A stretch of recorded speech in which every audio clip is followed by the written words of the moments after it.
তো বন্ধুরা, আপনারা দেখতে পাচ্ছেন আজকে আমি চলে এসেছি আমাদের গোল্ড ভাটাতে। আর আপনারা জানেন আমাদের গোল্ড ভাটা বসিরহাট, উত্তর 24 পরগনা জেলায় অবস্থিত।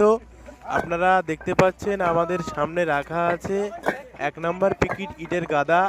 আর এই 1 নম্বর পিকিট ইট ভাটার ডাম্পার থেকে বার করে করে যারা ইট বাছাই করেন ওনারা বার করে করে গাদা সাজাচ্ছেন।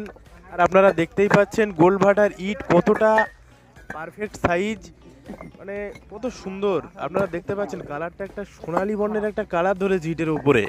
আর ইটের টেম্পার আপনারা ইট রাখার সময় যে টনটনে যে সাউন্ড শুনতেই পাচ্ছেন। আপনারা যারা ইট সম্পর্কে বোঝেন, ইট নিয়ে যারা নাড়াচাড়া করেন, এখানে যারা ইটের ব্যবসাদাররা আছেন, প্রমোটার বন্ধুরা আছেন, ওনারা জানেন একটা ভালো গুণগত মানসম্পন্ন ইট ঠিক কীরকম হওয়া চাই। আর আমাদের বসিরহাট গোল্ড ভাটার ইট একদমই পারফেক্ট, নিখুঁত। আপনারা যদি খুব সস্তায় এই ইট কিনতে চান তাহলে স্ক্রিনে